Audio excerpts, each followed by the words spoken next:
Assalamualaikum warahmatullahi wabarakatuh. Perkenalkan, nama saya Andi Mahaiza Gaswani, nomor sambung F551201114 dari program studi S1 Teknik Informatika. Baiklah, di sini saya akan mempresentasikan materi tentang peran mahasiswa dalam pembentukan karakter dan penanggulangan korupsi. Bagian A, pengertian korupsi. Korupsi adalah menggunakan kewenangan publik untuk mendapatkan keuntungan atau manfaat individu. Ada pula yang menyebut korupsi adalah mengambil bagian yang bukan menjadi haknya. Definisi lain, korupsi adalah mengambil secara tidak jujur perbendaharaan milik publik atau barang yang diadakan dari pajak yang dibayarkan masyarakat untuk kepentingan memperkaya dirinya sendiri. Korupsi juga berarti tingkah laku yang menyimpang dari tugas-tugas resmi suatu jabatan secara sengaja untuk memperoleh keuntungan berupa status, kekayaan, atau uang untuk perorangan, keluarga dekat, atau kelompok sendiri.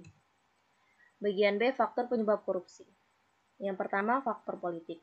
Politik salah satu penyebab terjadinya korupsi. Hal ini dilihat ketika terjadi instabilitas politik, kepentingan politis para pemegang kekuasaan, bahkan ketika meraih dan mempertahankan kekuasaan.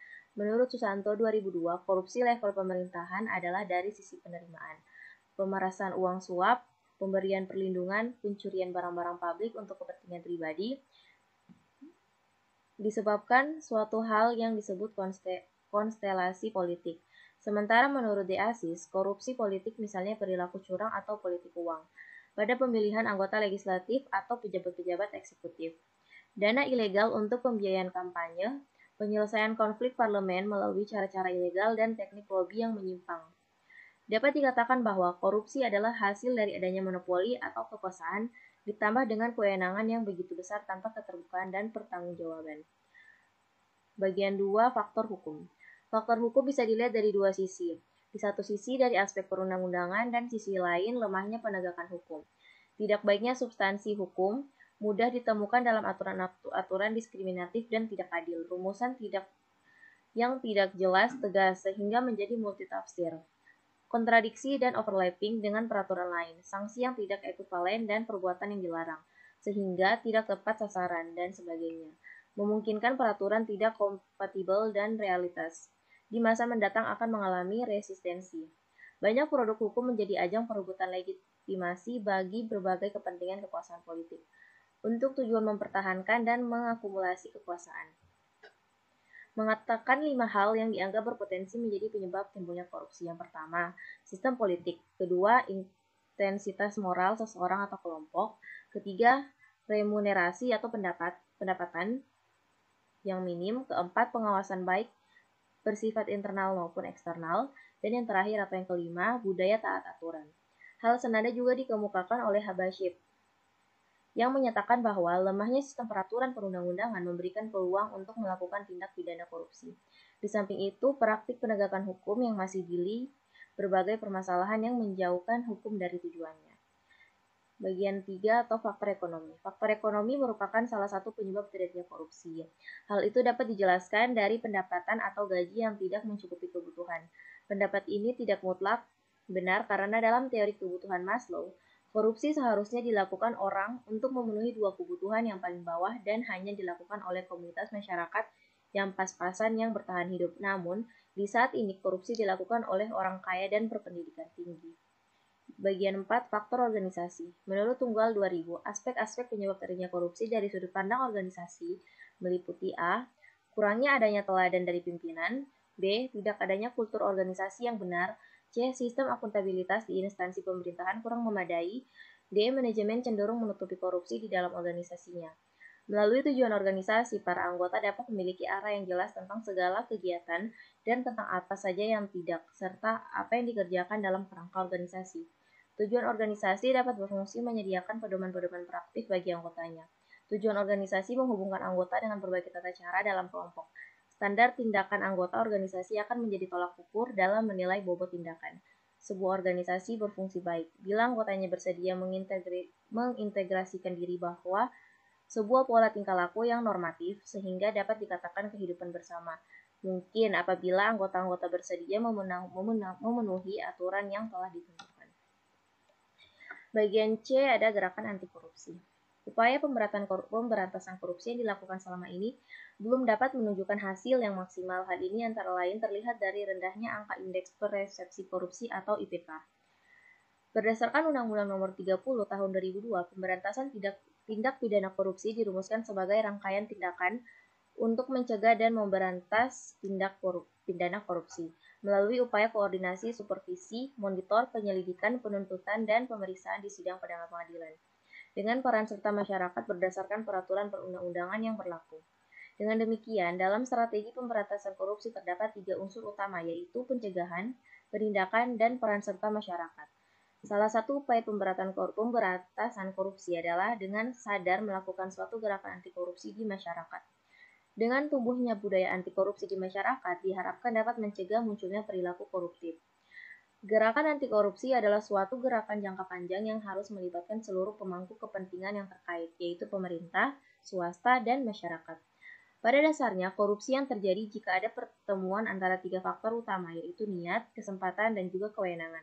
Sehingga upaya memerangi korupsi pada dasarnya adalah upaya untuk menghilangkan atau setidaknya meminimalkan ketiga faktor tersebut, karena gerakan anti korupsi adalah suatu gerakan yang memperbaiki perilaku individu dan sistem mencegah kemudian terjadinya perilaku koruptif, sehingga dapat memperkecil peluang berkembang luasnya korupsi di negeri ini.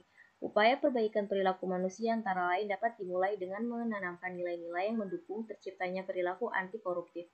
Nilai-nilai yang dimaksud antara lain adalah kejujuran, kepedulian, kerja keras, kemandirian, kedisiplinan, tanggung jawab, kesederhanaan, keberanian, dan keadilan. Penanaman nilai-nilai ini kepada masyarakat dilakukan dengan berbagai cara yang disesuaikan dengan kebutuhan. Penanaman nilai-nilai ini juga penting dilakukan kepada mahasiswa. Bagian terakhir atau peran mahasiswa dalam mencegah korupsi. Pemuda khususnya mahasiswa adalah aset paling menentukan kondisi zaman tersebut di masa depan. Mahasiswa salah satu bagian dari gerakan pemuda. Belajar dari masa lalu, sejarah telah membuktikan bahwa perjalanan bangsa ini tidak lepas dari peran kaum muda yang menjadi bagian kekuatan perubahan. Tokoh-tokoh Sumpah Pemuda pada tahun 1928 telah memberikan semangat nasionalisme bahasa, bangsa, dan tanah air yang satu, yaitu Indonesia. Peristiwa Sumpah Pemuda memberikan inspirasi tanpa batas terhadap gerakan-gerakan perjuangan kemerdekaan di Indonesia. Peranan tokoh-tokoh pemuda lainnya adalah proklamasi kemerdekaan pada tahun 1945. Lahirnya Orde Baru pada tahun 1966 dan reformasi pada tahun 1998. Tidak dapat dipungkiri bahwa dalam peristiwa-peristiwa besar tersebut, mahasiswa tampil di depan sebagai motor penggerak dengan berbagai gagasan, semangat, dan idealisme yang mereka miliki dan jalankan.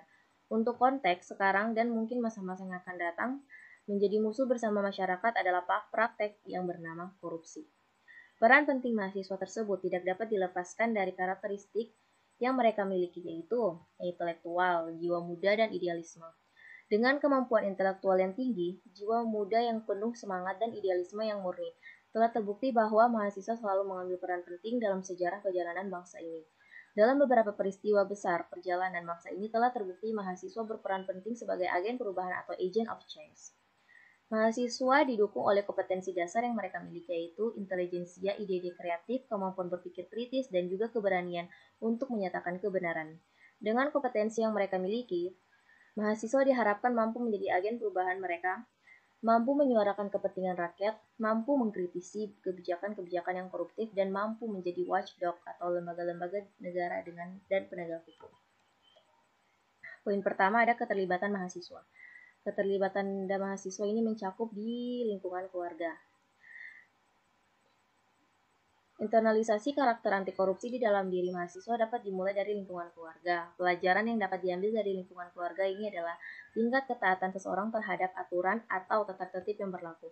Substansi dilanggarnya aturan atau tata tertib adalah dirugikannya orang lain karena haknya terampas.